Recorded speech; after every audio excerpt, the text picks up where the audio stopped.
Synopsis of Lesson 7. Clairvoyant crystal gazing. The second great method of securing clairvoyant en rapport relations with the astral plane. How the crystal, magic mirror, etc. serves to focus the psychic energy of the clairvoyant person.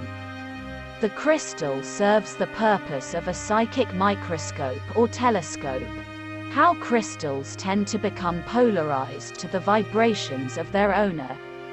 Why crystals should be preserved for the personal use of their owners. The use of crystals, or other forms of shining objects, by different peoples in ancient and modern times. How they are employed in Australia, New Zealand, Fiji Islands, South America, etc., by the primitive tribes. Various substitutes for the crystal. Full directions for crystal gazing. Complete instructions and warnings. All stages described. From the first milky mist to the clearly defined psychic photograph. The astral tube, and the part it plays in crystal gazing. A complete little textbook of the subject. Lesson 7. Clairvoyant crystal gazing. As I have informed you in the preceding lesson, crystal gazing is the second method of getting en rapport with the astral plane. Under the general term, crystal gazing, I include the entire body of phenomena connected with the use of the crystal, magic mirror, etc. The underlying principle being the same in all of such cases. The crystal, etc., serves to focus the psychic energy of the person, in such a way that the astral senses are induced to function more readily than ordinarily. The student is cautioned against regarding the crystal, or magic mirror, as possessing any particular magic power in itself.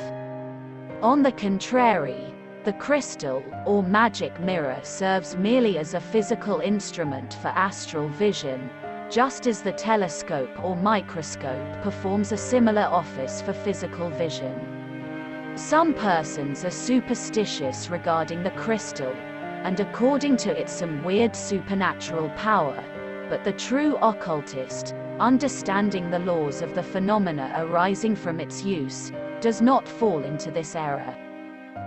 But, notwithstanding what I have just said, I would be neglecting my full duty in the matter if I failed to call your attention to the fact that the continued use of a particular crystal often has the effect of polarizing its molecules so as to render it a far more efficient instrument as time passes by.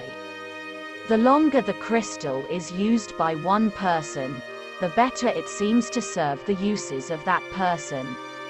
I agree with many users of the crystal in their belief that each person should keep his crystal for his own personal use, and not allow it to be used indiscriminately by strangers or persons not in sympathy with occult thought. The crystal tends to become polarized according to the requirements of the person habitually using it, and it is foolish to allow this to be interfered with. The use of crystals and other bright, shining objects has been common to psychic investigators of all times, and in practically all lands. In the earlier days of the race, pieces of clear quartz or shining pebbles were generally employed. Sometimes pieces of polished metal were used. In fact, nearly every object capable of being polished has been employed in this way at some time, by some person. In our own day, the same condition exists.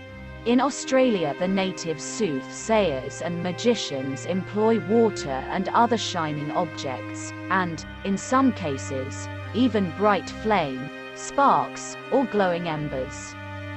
In New Zealand, the natives frequently employ drops of blood held in the hollow of the hand. The Fijians fill a hole with water, and gaze into it. South American tribes use the polished surface of black, or dark-colored stones. The American Indians use water, or shining pieces or flint or quartz. Shining pieces of metal are frequently used by the primitive races. Lang, writing on the subject, has said, they stare into a crystal ball, a cup, a mirror, a blot of ink, Egypt and India, a drop of blood, the Maoris of New Zealand, a bowl of water, American Indians, a pond, Roman and African, water in a glass bowl, fez, or almost any polished surface, etc. In the present day revival of interest in crystal gazing among the wealthier classes of Europe and America, some of the high-priced teachers have insisted upon their pupils purchasing pure crystal globes, claiming that these alone are capable of serving the purpose fully. But, as such crystals are very expensive, this advice has prevented many from experimenting. But, the advice is erroneous, for any globe of clear quartz, or even molded glass, will serve the purpose equally well, and there is no need of spending $25 to $50 for a pure crystal globe. For that matter, you may obtain very good results from the use of a watch crystal laid over a piece of black velvet. Some, today, use with the best effect small polished pieces of silver or other bright metal. Others follow the old plan of using a large drop of ink, poured into a small butter plate. Some have small cups painted black on the inside, into which they pour water, and obtain excellent results therefrom. Above all, I caution the student to pay no attention to instructions regarding the necessity of performing incantations or ceremonies over the crystal or other object employed in crystal gazing. This is but a bit of idle superstition, and serves no useful purpose except, possibly, that of giving the person confidence in the thing. All ceremonies of this kind have for their purpose merely the holding of the attention of the person investigating, and giving him confidence in the result, the latter having a decided psychological value, of course. There are but few general directions necessary for the person wishing to experiment in crystal gazing. The principal thing is to maintain quiet, and an earnest, serious state of mind. Do not make a merry game of it, if you wish to obtain results. Again, always have the light behind your back, instead of facing you. Gaze calmly at the crystal, but do not strain your eyes. Do not try to avoid winking your eyes. There is a difference between gazing and staring, remember. Some good authorities advise making funnels of the hands, and using them as you would a pair of opera glasses.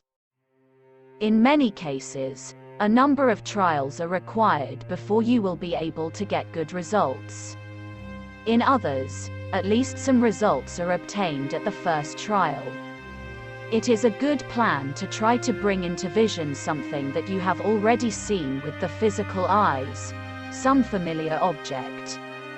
The first sign of actual psychic seeing in the crystal usually appears as a cloudy appearance, or milky mist, the crystal gradually losing its transparency. In this milky cloud then gradually appears a form, or face, or scene of some kind, more or less plainly defined. If you have ever developed a photographic film or plate, you will know how the picture gradually comes into view. W.T. Stead, the eminent English investigator of psychic phenomena, has written as follows regarding the phenomena of crystal gazing. There are some persons who cannot look into an ordinary globular bottle without seeing pictures form themselves without any effort or will on their part, in the crystal globe. Crystal gazing seems to be the least dangerous and most simple of all forms of experimenting. You simply look into a crystal globe the size of a 5-shilling piece, or a water bottle which is full of clear water, and which is placed so that too much light does not fall upon it, and then simply look at it. You make no incantations, and engage in no mumbo-jumbo business.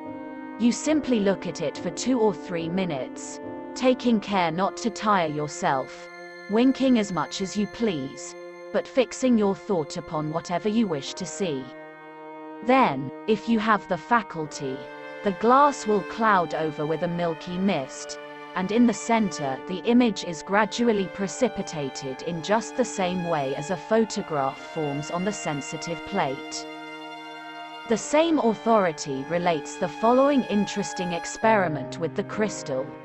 Miss X, upon looking into the crystal on 2 occasions as a test, to see if she could see me when she was several miles off, saw not me, but a different friend of mine on each occasion. She had never seen either of my friends before, but immediately identified them both on seeing him afterward at my office. On one of the evenings on which we experimented in the vain attempts to photograph a double, I dined with Madame C and her friend at a neighboring restaurant. As she glanced at the water bottle, Madame C saw a picture beginning to form, and, looking at it from curiosity, described with considerable detail an elderly gentleman whom she had never seen before, and whom I did not in the least recognize from her description at the moment. 3 hours afterward, when the séance was over, Madame C entered the room and recognized Mr. Elliot, of Messrs. Elliot and Fry, as the gentleman whom she had seen and described in the water bottle at the restaurant. On another occasion the picture was less agreeable. It was an old man lying dead in bed with someone weeping at his feet, but who it was, or what it related to, no one knew.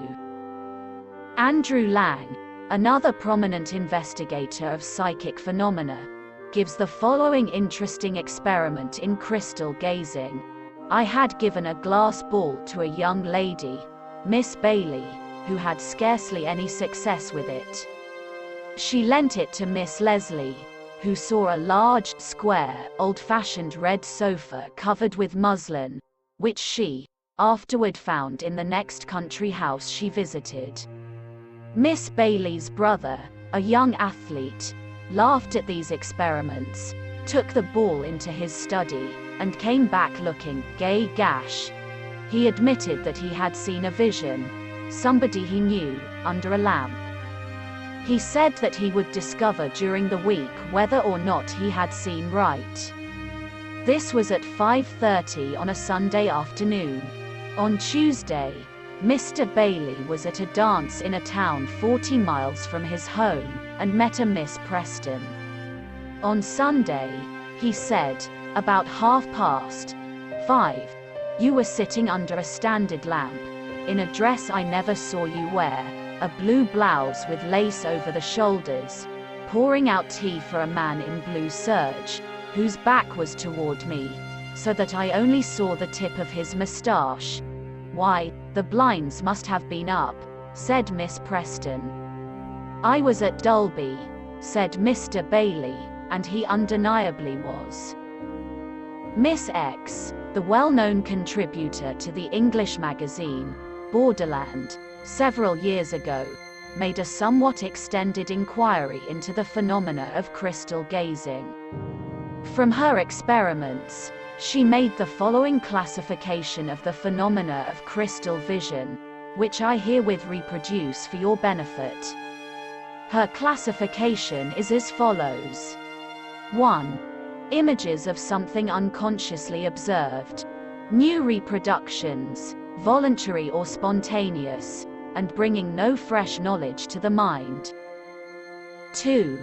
Images of ideas unconsciously acquired from others.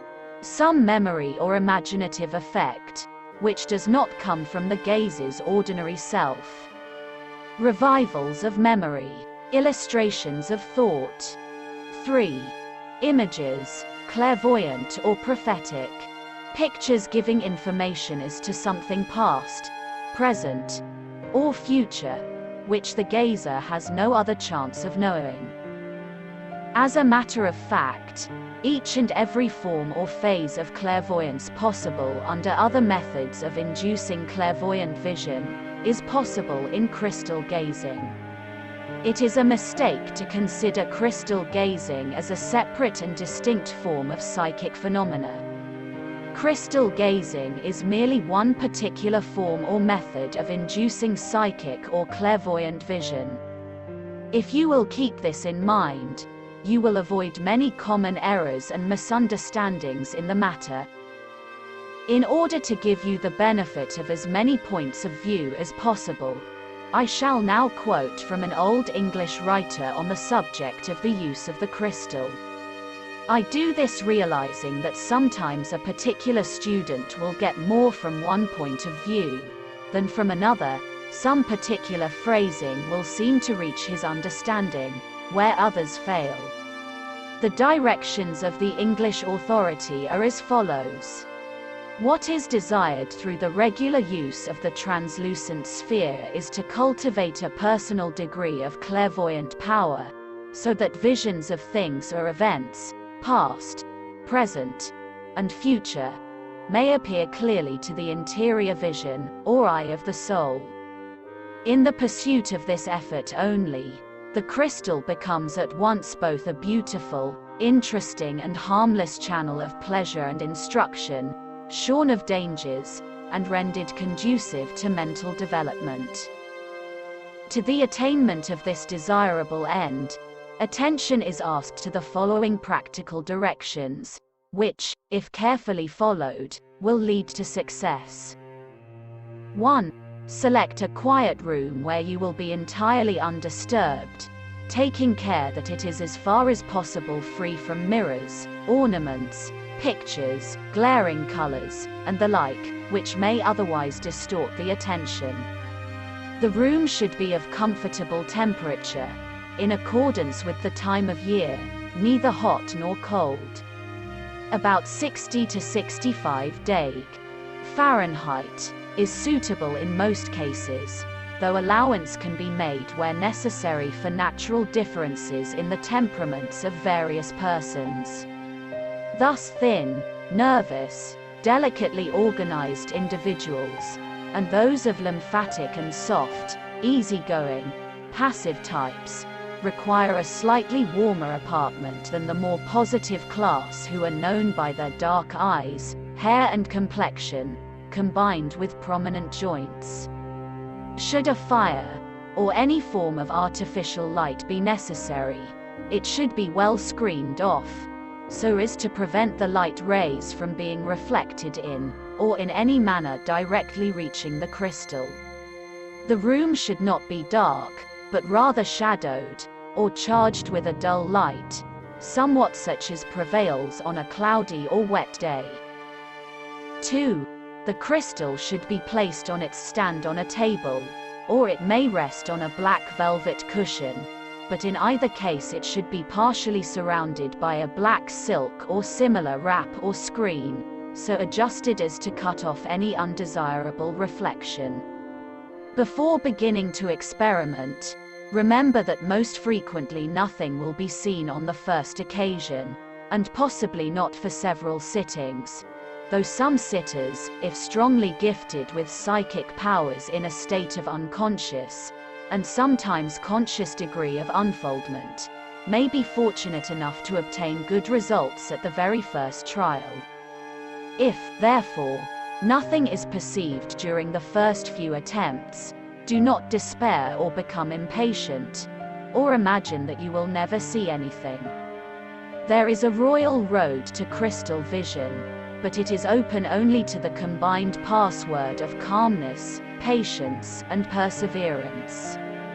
If at the first attempt to ride a bicycle, failure ensues, the only way to learn is to pay attention to the necessary rules, and to persevere daily until the ability to ride comes naturally. Thus it is with the would-be seer. Persevere in accordance with these simple directions, and success will sooner or later crown your efforts.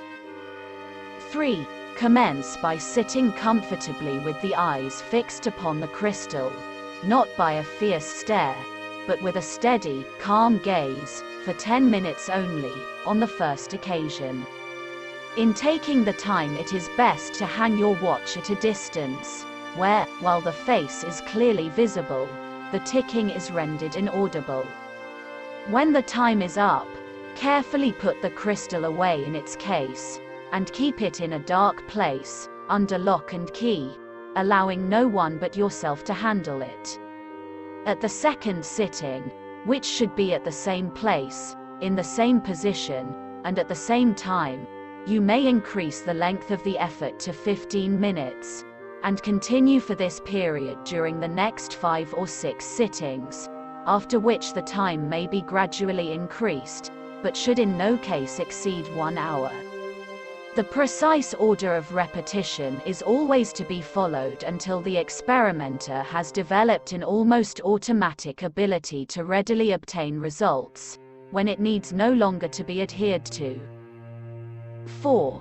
Any person, or persons, admitted to the room, and allowed to remain while you sit, should a. Keep absolute silence, and b. Remain seated at a distance from you. When you have developed your latent powers, questions may, of course, be put to you by one of those present, but even then in a very gentle, or low and slow tone of voice, never suddenly, or in a forceful manner. 5. When you find the crystal begins to look dull or cloudy, with small pin points of light glittering therein, like tiny stars, you may know that you are commencing to obtain that for which you seek, viz., crystalline vision. Therefore, persevere with confidence. This condition may, or may not, continue for several sittings, the crystal seeming at times to alternately appear and disappear, as in a mist. By and by this hazy appearance, in its turn, will give place quite suddenly to a blindness of the senses to all else but a blue or bluish ocean of space, against which, as if it were a background, the vision will be clearly apparent. 6. The crystal should not be used soon after taking a meal, and care should be taken in matters of diet to partake only of digestible foods, and to avoid alcoholic beverages. Plain and nourishing food, and outdoor exercise, with contentment of mind, or love of simplicity in living, are great aids to success. Mental anxiety, or ill health, are not conducive to the desired end. Attention to correct breathing is of importance. 7. As regards the time at which events seen will come to pass, each seer is usually impressed with regard thereto. But, as a general rule, visions appearing in the extreme background indicate time more remote, either past or future, than those perceived nearer at hand, while those appearing in the foreground, or closer to the seer, denote the present, or immediate future. 8. 2 principal classes of vision will present themselves to the sitter. The symbolic, indicated by the appearance of symbols such as a flag, boat, knife, gold, etc. And b. Actual scenes and personages, in action or otherwise. Persons of a positive type of organization, the more active, excitable, yet decided type, are most likely to perceive symbolically, or allegorically, while those of a passive nature usually receive direct or literal revelations.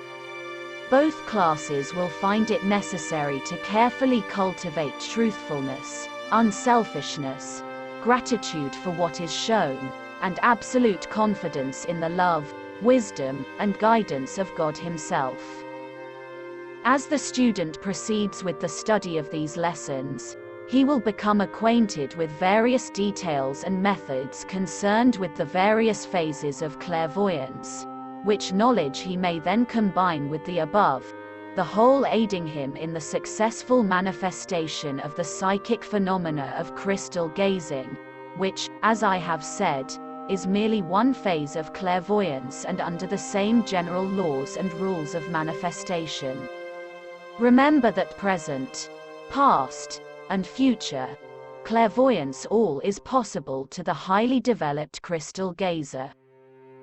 The astral tube, closely allied with the phenomena of crystal gazing, and that of psychometry, is that which occultists know as the astral tube, although this psychic channel may be developed in ordinary clairvoyance by means of the power of concentrated attention, etc.